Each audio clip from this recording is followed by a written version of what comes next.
ব্যাপার আপনারা কি গ্রামবাসীদের অ্যাওয়ার করবেন যেসব মৎস্যজীবীরা নেট কেটে জঙ্গলে যাচ্ছে? দেখুন সেরকম আমরা এটা বলবো না, কারণ পপুলেশন টেন্ডেন্সি দেখলে আপনি দেখবেন কি সবার তো যে প্রাইমারি সোর্স অফ অকুপেশন আছে ফিশিংই আছে, তো সেরকম আমি বলবো না কি প্রচুর পরিমাণে ওরা জঙ্গলে কেটে কেটে ঢুকে যাচ্ছে, আদারওয়াইজ তো আমরা প্রোটেক্টই করতে পারতাম না।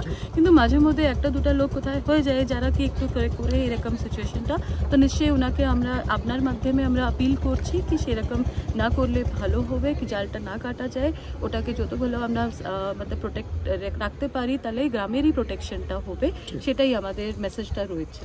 পাউরি দেখলে পাউরি ও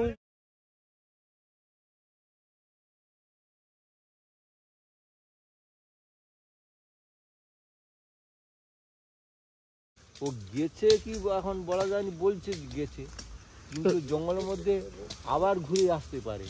নদীতে নেমে গেছে, নেমে যদি আবার কিছুটা গিয়ে আবার যদি দেখে, যদি আবার জাল যে ঘিরেছে জালের এপারে উঠতেও পারে। এই দেখুন, এই একটা পাউরি, এই একটা ওই ওই হ্যাঁ, এটা তো বাঘের পাউরি। হ্যাঁ, এটাও বাঘের পাউরি। ওই এসে আবার ফিরে গেছি।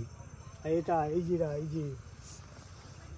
আচ্ছা, হ্যাঁ, আর একটু গিয়েছো এই যে হ্যাঁ বড় সড়ো পাউরি, হ্যাঁ মানে বড় এখান থেকে শুরু করে এই একটা পরপর পরপর, হ্যাঁ এখান থেকে এই যে পরপর সব এখানে ই করেছি, ওখানে আটক দিয়েছি, এখানে আবার আঁচড় দিয়েছে বড় বড় করে।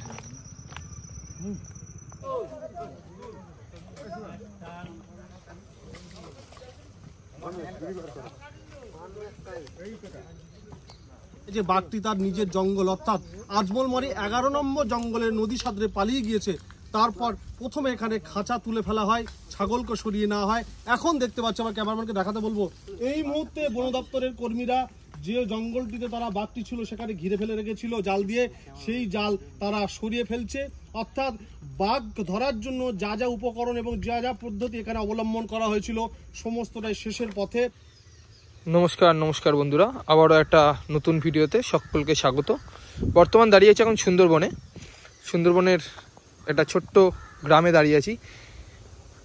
গত পরশু দিন এখানে বাঘ ঢুকেছিল, তো বাঘ ঢোকার ফলে এখানের প্রত্যেকটা গাছপালা কেটে এবং তাকে পরিষ্কার করে বাঘটাকে খোঁজার চেষ্টা চলছিল। তো সঙ্গে থাকুন, আপনাদেরকে দেখাচ্ছি সেই ছবি। বাঘ ঢুকলো, তোমাদের কিরকম আতঙ্ক হয়েছিল মনে? বাঘ কি চলে গেছে পুরো? ও গেছে কি এখন বলা যায়নি, বলছে গেছে, কিন্তু জঙ্গলের মধ্যে আবার ঘুরে আসতে পারে। আচ্ছা, বলতে এখন ও নদীতে নেমে গেছে, নেমে যদি আবার কিছুটা গিয়ে আবার যদি দেখে, যদি আবার জাল যে ঘিরেছে জালের এপারে উঠতেও পারে। এখন বলা জালটা তো ঘিরেছে আমাদের ওই উত্তর দিকটা, আর এদিকটা তো পুরো ফাঁকা আছে। এই দিকে চলে আসবে। আচ্ছা, মানে বাঘ চলে গেছে কনফার্ম হয়েছে সবাই? হ্যাঁ, যে নেমে গেছে নদীতে এটা কনফার্ম। দিয়ে আবার ব্যাকে যদি আবার কিছুটা ইয়ে থেকে আবার যদি এসে যদি আবার যদি এই যে জায়গা দিয়ে কিছুটা পরে এসে যদি উঠে যায়, সেটা জানবো কি করে। বাঘ কি কালকে রাতে চলে গেছে না কি আজকে সকাল? কালকে রাতেই গেছে। কালকে রাতে গেছে। একটা বাঘ এসেছিল না দুটো বাঘ এসেছিল এখানে? দুটো, একটাই বাঘ এসেছিল। এটা কি ছেলে বাঘ ছিল বড়? না বড় বাঘ। ওই পাউরি দেখলে এত বড় পাউরি কাল সকালে কিছু ভরে হেঁটে এসে আবার দিকে চলে এসে এদূর পর্যন্ত হেঁটে এসেছিল। এখান পর্যন্ত চলে এসছে একদম। দিয়ে আর উপরে ওঠেনি, উঠছে কিনা আমরা এখন বলবো কি করে। সকালে একজন নৌকো যাবাতে যাবে। এই দেখুন, এই একটা পাউরি, এই একটা ওই হ্যাঁ, এটা তো বাঘের পাউরি। হ্যাঁ, এটাও বাঘের পাউরি। ওই এসে আবার ফিরে গেছি। এটা এই যে আচ্ছা, আর একটু গিয়েছো, এটা তো হয়ে গেল। হেঁটে ফুলে হয়ে গেছে, হেঁটে এইটা দিয়েই এসছে। এইটা দিয়ে এসে আবার ফিরে গেছে। আজমলমারি জঙ্গলে আবার ফিরে গেছে। না যাই, ওইটা ফিরে ওই পারে উত্তরের দিকে চলে গেছে। ওই ফরেস্টার ওখানে ছিল, দিয়ে ও আবার ওরা এসে ওইখানে দিকে পাগলা হয়ে যাবে। এই যে হ্যাঁ বড় সড়ো পাউরি। হ্যাঁ, মানে বড়, এখান থেকে শুরু করে একটা পরপর হ্যাঁ এখান থেকে পরপর সব এখানে করেছে, ওখানে আঁচড় দিয়েছে। এখানে আবার আঁচড় দিয়েছে বড় বড় করে। তো এখন যা তো ওরা বলছে চলে গেছে, আমাদের আদৌ বিশ্বাস হয়। কোথাও লুকিয়ে আছে নাকি? হ্যাঁ হয় লুকিয়ে আছে, নাহলে আবার পেরিয়ে আসবে। ওদের খেঁচা বসিয়েছিল দিয়ে বোম ফাটেছে। আমরা প্রশ্ন করলাম, আমি বলি খেঁচা বসানো মানে কি, যে নিরালয় তারা ঢুকবে, ছাগল দেওয়া আছে, সে যদি বোম ফাটায় সে আর ঢোকে, তারা সারা করেনি। তারপরে সকালে উঠে সব গেল, গিয়ে জন কয়েক গিয়ে সারা এসে বললো, সাংবাদিক বলছে কী হবে না, চলে গেছে ওইদিকে চলে গেছে, আমরা দেখেছি। তারা যা বলছে এটা আমরা শুনে নিলাম, চলে যা। কি বাঘ নিয়ে টানটান উত্তেজনার অবসান।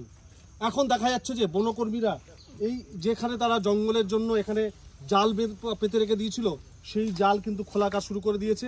আমার ক্যামেরা পার্সনকে দেখাতে বলবো যে কিভাবে সেই কাজটা করা হচ্ছে।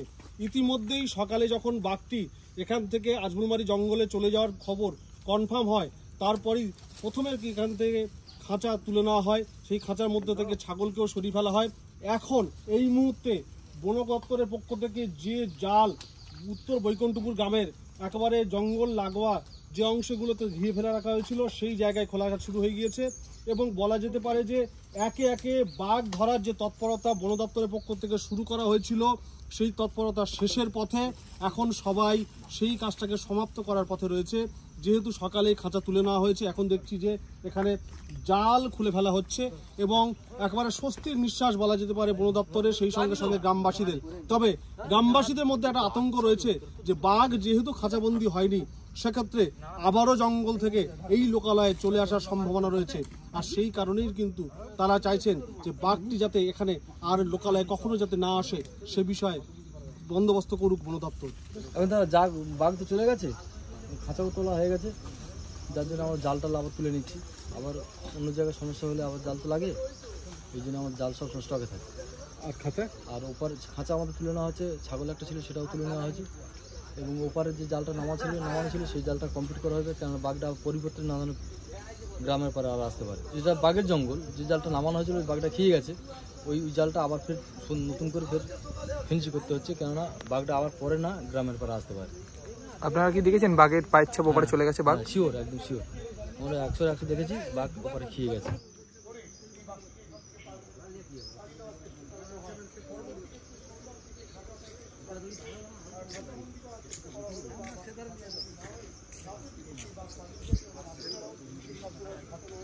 এবং তারপরেই আজ সকালে বন দপ্তরের কর্মীরা, বন আধিকারিকরা তারা দেখতে পান যে এই জঙ্গল লাগোয়া নদীর তীরবর্তী অংশে সেই বাঘের পায়ের ছাপ তুলে দেওয়া এবং আজমলমারি জঙ্গলের দিকে কিন্তু সেই বাঘের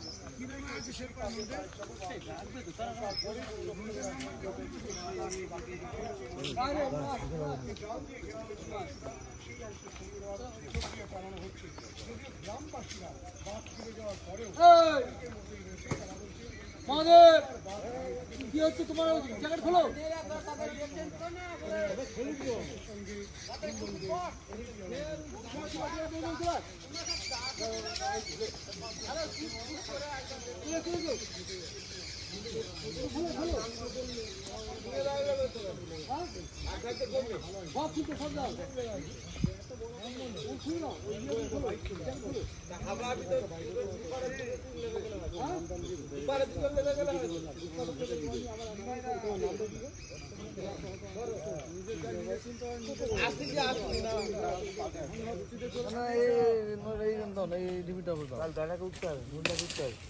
গাড়ি ভাড়া গেলে তো অনেক সমস্যা, হয়তো মালটা 1-2 ঘন্টা পরে যাবে। হ্যাঁ দৌড়া দিকে যাবে।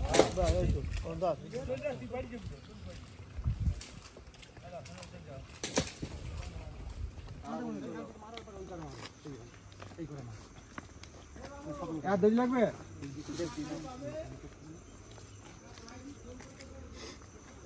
সামনে এটা কথা অন্য করে, তখন অন্য কাজ ছিল সেটা দিয়ে ভালো দিতে পারে। এটা এখন হ্যাঁ, এখন যখন আমরা ওই চেকিংটা করতে গিয়েছিলাম সকালে আমরা সাইন তো পেয়ে গিয়েছিলাম কি রাত্রের মধ্যেও বেরিয়েছে, কিন্তু চেকিং না করার পর্যন্ত আমরা কনফার্মেশনটা দিতে পারছিলাম না। তো এখনই গিয়ে তো দুটাই এরিয়াটাগুলো আমরা চেক করে নিয়েছি।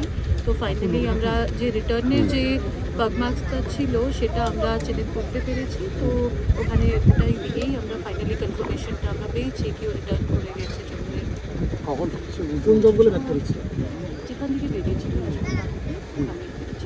ম্যাডাম, গ্রামবাসীরা বলছে যে আবার বাঘ চলে আসতে পারে নদী ডিঙিয়ে, যেভাবে নদী ডিঙিয়ে আজলমারিতে গিয়েছে আবার চলে আসতে পারে। সেই জায়গাটা আশঙ্কার কথা একটা শোনাচ্ছে। তারা চাইছিল যে যদি খাঁচাবন্দি করে অন্য কোথাও দিয়ে আসা হতো, এরকম একটা কথা। এখন পর্যন্ত কিছু স্পেসিফিক রুলসগুলো থাকে, কিছু স্পেসিফিক এসওপিসগুলো থাকে। যখন কোনো অ্যানিমাল বেশি প্রবলেমটা ক্রিয়েট করে, তারপরে as per directions of chief wild life warden of the state weather কি অ্যানিমালকে ক্যাপচার করে ওকে রিলোকেট করা যাবে কি না সেই পরের কথা।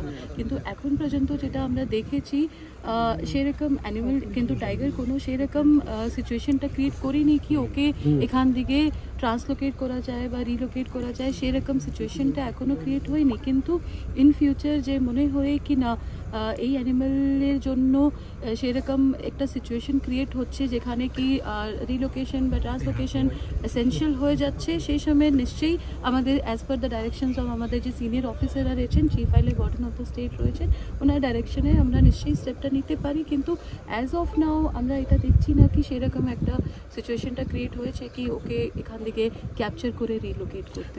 গ্রাম লাগোয়া জঙ্গল, সেই জঙ্গলটাকে কি ঘেরার কোনো প্রক্রিয়া বন দপ্তরের তরফ থেকে? দেখুন, গ্রাম লাগোয়া জঙ্গলে অ্যাকচুয়ালি এখানে ঘিরলেও কোনো লাভ হবে না। কেন আপনারা তো জানেন সবাই কি বাড়ি বাড়ি তো লোক এই জায়গাটাকে ব্যবহার করে। এখানে সবার নৌকাটা পার্ক আছে, এখান থেকে ওরা নেমে তো এখানে জাল দিলেও ওরা কেটে আবার ওনাদেরকে তো যাতায়াত করতে হবে। তো তাহলে এখানে জাল দিলে কোনো লাভ সেরকম হবে না। তো আমাদেরকে যে প্রোটেকশনটা দিতে হবে সেটা আমাদেরকে দিতে হবে জঙ্গল দিকে। জঙ্গল দিকে যে ফেন্সিংটা আছে, যে মাঝে মাঝে কিছু ড্যামেজ হয়ে যায়, মাঝে মাঝে কিছু মতলব কোনো সময় কাটা যায়, এরকম যে সিচুয়েশনটা ক্রিয়েট হয় সেই সময় ওটাকে ঠিকঠাক করে দেওয়াটাই বেস্ট সিচুয়েশনটা আছে। এই প্রতিক্রিয়া নিয়েই আমরা আগেও কাজ করেছি, এই স্টেপটা নিয়ে আগেও আমরা সেভাবেই কাজটা করি। পেট্রোলিং কি বাড়াচ্ছেন? পেট্রোলিং বাড়াবেন এর জন্য? পেট্রোলিং দেখুন আমাদের অলরেডি চলছে। যখন থেকে শীতকালটা স্টার্ট হয়েছে আমরা রেগুলার পেট্রোলিংয়ের মধ্যে রয়েছি। এখনও আমরা যে এলাকাটা রয়েছে এখানে আমাদের স্পেশাল পেট্রোলিংটা নাইটের সময় থাকবে অ্যান্ড ডিউটিগুলো আমরা রেগুলার এখানে করব। ম্যাডাম, একটা ব্যাপার, আপনাদের যেরকম অভিযোগ আছে গ্রামবাসীরা অভিযোগ খাঁচায় গেল না কেন? দেখুন, খাঁচাটা আমরা যে কালকে রেখেছিলাম, খাঁচা যখন আমরা সেট করি তো খাঁচায় অ্যানিমেল পড়বে, তার জন্য একটা ডিফারেন্ট সেট অফ আমরা প্রোটোকলটা ফলো করি। কিন্তু কালকে আমাদের একদমই এটা ছিল না কি আমাদেরকে ওকে খাঁচাবন্দি করতে হবে, সেরকম আমাদের ও ছিল না। কালকে প্ল্যানিংটা আমরা রেখেছিলাম, সেট করেছিলাম, কিন্তু আমাদের কালকেও বলেছিলাম কি আমাদের ফার্স্ট স্টেপ এটাই ছিল কি ওকে ন্যাচারালভাবে আমরা জঙ্গলে ফেরত পাঠাতে পারি ডিস্টারবেন্স ক্রিয়েট করে। সেটাই আমাদের কালকে আমরা প্ল্যানিংটা ওটাই ছিল। এটা আমরা as a second line of মতলব কি প্রোটেকশন আপনি বলতে পারেন, সেভাবে আমরা সেট করে রেখেছিলাম কি ইন কেস ন্যাচারাল যে ডিস্টারবেন্সের পরে যে ও না যায় তাহলে তো আগেকার আমাদেরকে নেক্সট স্টেপটা ভাবতে হবে। কেন হিউম্যান হ্যাবিটেশনের অনেক কাছে ছিল, তো ওকে প্রোটেকশনের জন্য আমরা খাঁচাটা রেখেছিলাম। কেন খাঁচাতে ওকে নিতে গেলে তো একটু সাইলেন্স ক্রিয়েট করতে হবে, একটু ছেড়ে দিতে হবে, ডিস্টারবেন্স করতে হবে না, তারপরেই ও পড়বে। কিন্তু কালকে আমরা প্রচুরভাবে আমরা ডিস্টারবেন্স করেছি, এখানে এরিয়াতে ক্রিয়েট করেছি সো দ্যাট কেউ ন্যাচারালি এই এরিয়াটা ছেড়ে জঙ্গলে চলে যায়। ক্র্যাকারের জন্য কি পালিয়েছে? ক্র্যাকার না, এমনি আমরা সাউন্ডও তো অনেকটা ডিফারেন্ট কাইন্ড অফ সাউন্ডটা ক্রিয়েট করলাম, তার জন্য ওকে অ্যাকচুয়ালি আমরা সেটেল হতে দিলাম না। ম্যাম, একটা ব্যাপার, আপনারা কি গ্রামবাসীদের অ্যাওয়ার করবেন যেসব মৎস্যজীবীরা নেট কেটে জঙ্গলে যাচ্ছে? দেখুন, সেরকম আমরা এটা বলবো না। কেন পপুলেশন টেন্ডেন্সি দেখলে আপনি দেখবেন কি সবার তো যে প্রাইমারি সোর্স অফ অকুপেশন আছে ফিশিংই আছে। তো সেরকম আমি বলবো না কি প্রচুর পরিমাণে ওরা জঙ্গলে কেটে কেটে ঢুকে যাচ্ছে, আদারওয়াইজ তো আমরা প্রোটেক্টই করতে পারতাম না। কিন্তু মাঝে মধ্যে একটা দুটা লোক কোথায় হয়ে যায় যারা কি একটু করে এরকম সিচুয়েশনটা, তো নিশ্চয়ই ওনাকে আমরা আপনার মাধ্যমে আমরা আপিল করছি কি সেরকম না করলে ভালো হবে, কি জালটা না কাটা যায়, ওটাকে যতগুলো আমরা মানে প্রোটেক্ট রাখতে পারি তাহলে গ্রামেরই প্রোটেকশনটা হবে, সেটাই আমাদের মেসেজটা রয়েছে। লাস্ট প্রশ্ন ম্যাডাম, শীতেই দেখা যায় বাঘ বারবার গ্রামে আসে, সেই জায়গায় কি কোনো রকম খাদ্যাভাব আছে কি, খাবারের অভাব আছে না কি জঙ্গলে? সেরকম খাদ্যের কোনো অভাব হয় না। অ্যাকচুয়ালি উইন্টার সিজনে কি হয় কি একটু তো কুয়াশা থাকে, আপনি জানেন, অপরচুনিটিটা পেয়ে যায়। সেই ছাড়া কি হয় কি নর্মালি আপনি দেখেন কি জলের যে স্তরটা থাকে ওটা খুব হাই থাকে, তখন একটু পেরিয়ে এইদিকে আসাটা অত মতলব কি সোজা হয় না, কিন্তু উইন্টার সিজনে একটু ওর মতলব কি ওর জন্য একটু সিম্পল থাকে, একটু ইজি থাকে, তার জন্য এইদিকে ওরা চলে আসে, তো এই কারণটা রয়েছে। ম্যাডাম কত কিলোমিটার এলাকা নদীর সাঁতরে গেল? কিলোমিটার আমি আচ্ছা ম্যাডাম, ওখানে যে আপনার যে সেটআপটা ছিল ওখানে ফেন্সিং করা হয়েছিল বা আপনার কেজ করা হয়েছিল, ওগুলো কি সেটআপটা আছে না তুলে নেওয়া তুলে ফেলা? আমরা কেজটা তুলে নিচ্ছি, কেন বাঘ নেই তো ওখানে কেজ রাখলে তো কোনো নেই, ফেন্সিং কিছু জায়গাতে আমরা এখন দেখেছি, ওটা আমরা ধীরে ধীরে করে তুলে নেব। Thank you madam. Thank you so much for